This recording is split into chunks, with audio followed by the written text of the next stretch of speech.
Football legend Herschel Walker launched a U.S. Senate run in Georgia against Democrat Raphael Warnock, and according to a new Trafalgar Group poll, he is leading the GOP primary field by 70%.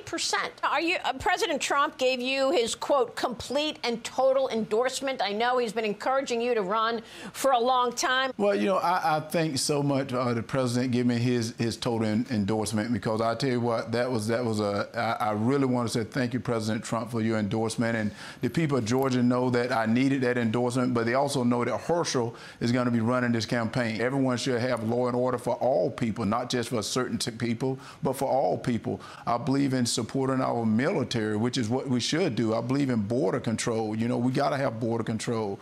You know, those are things that we should all be believing in, not just a certain group or anyone like that. And I believe in school choice. I think everyone should have school choice, education for our kids. And those are common things that everyone should be believing in. It seems like just yesterday, Democrats were exuberantly celebrating the two flipped Georgia Senate seats. That fairy tale may not have a happy ending, as money pours in nationwide to secure the seat through 2022. I'm Caroline Johnson. Thanks for watching. The race between Raphael Warnock and Republican hopeful and NFL legend Herschel Walker is gaining national attention as each candidate raises millions upon millions of dollars for the election next year. The race is also heating up in its negativity, as Walker himself had to cancel a fundraising event hosted by a donor whose Twitter profile featured an image of a swastika made of vaccine syringes. As of now, Warnock is steadily in the lead, but Walker's celebrity reputation and an endorsement from Donald Trump is closing the gap. Walker's start has already put him on par with Warnock's totals over the first half of the year. 20% of Walker's funds have come from out of state, which is a key indicator that once again, all eyes will be on Georgia. The combined totals for the Georgia Senate race are second only to overall fundraising down in Florida, where GOP Senator Marco Rubio will be defending his seat, most likely against Representative Val Demings. These races are the highest profile Senate elections, and I think we're all probably bracing for both to get extremely ugly. Back in 2020, as Warnock ran against Kelly Loeffler, Republican surrogates tapped into anti-Black sentiment in her advertisements leading up to the election. But hopefully, as the Daily Beast notes, the fact that both men are African American will, quote, keep right-wing racial animus in check. Biden, who was crucial to the victory of the two Democrats in 2020, has a slipping approval rating in Georgia as Black and other minority voters are concerned about his stalling agenda in Congress. He made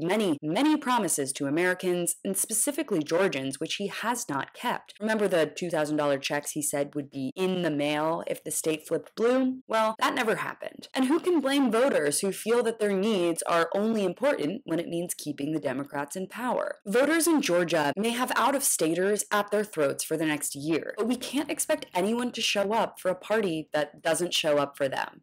This is a race we'll all definitely be keeping our eyes on. Thanks so much for watching. You can follow me on all platforms at Caro Johnson 917.